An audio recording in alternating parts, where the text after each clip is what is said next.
আসসালামু আলাইকুম।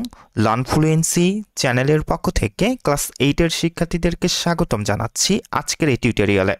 আজকে আমরা আলোচনা করব তোমাদের ইংলিশ ফর টুডে বইয়ের ইউনিট 2 এর লিসন 5 এ লিটল প্ল্যান। এই লিসনে যে একটি পয়েম দিয়েছে তোমাদেরকে, তাই না? এই লিটল প্ল্যান এটা একটা পয়েমের নাম। এই পয়েমটি আমরা বঙ্গানুবাদ করে প্রত্যেকটা লাইন বাংলায় বুঝে বুঝে পড়বো। একই সাথে এখান থেকে যে বি নাম্বার এবং সি নাম্বার কোশ্চেন্স তোমাদেরকে করেছে, এই কোশ্চেন্সগুলোর আমরা অ্যান্সার করে ফেলবো। তো চলো আলোচনাটি শুরু করা যাক। শুরু করছি পরম করুণাময় মহান আল্লাহ তাআলার নামে। তো দেখো, লিসনটার শুরুতেই কিন্তু এখানে দুটি কিওয়ার্ডস দিয়েছে তোমাদেরকে। প্রথমে বলা হচ্ছে বেরি।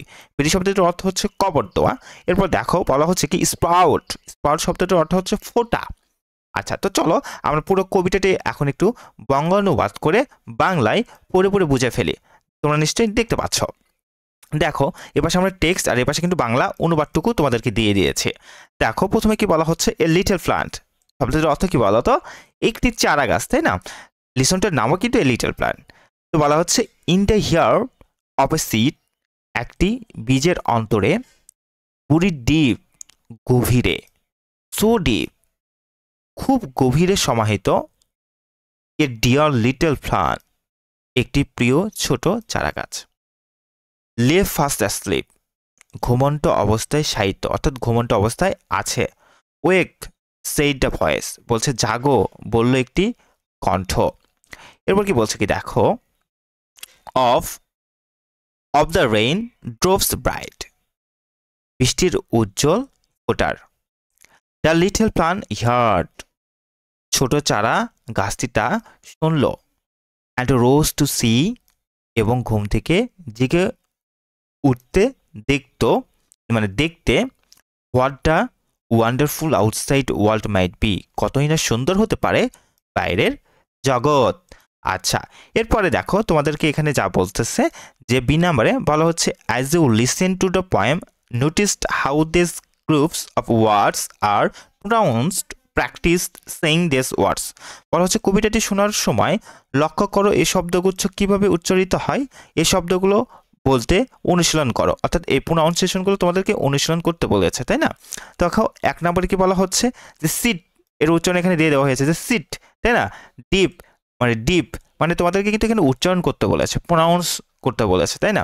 তো অ্যাসলিপ, যা asleep, see see, yard hard, world, তাই না? আমরা কিন্তু বাংলা অর্থগুলো অর্থাৎ বাংলা প্রোনাউন্সিয়েশনটাও এখানে দিয়ে দিয়েছি, তোমরা ঠিকটা দেখে নেবা।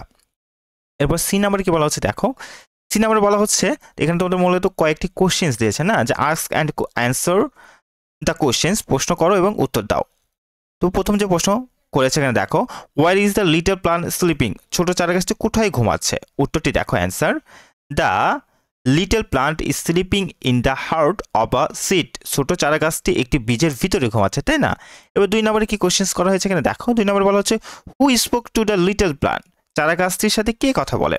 Answer the voice of the bright droves of the rain spoke to the little plant বৃষ্টির উজ্জ্বল ফুটার শব্দ চারা গাছটির সাথে কথা বলছিল। তিন নম্বরে কি বলা হয়েছে দেখো, what did they want the little plant to do চারা গাছটিকে দিয়ে কি করাতে চেয়েছিল?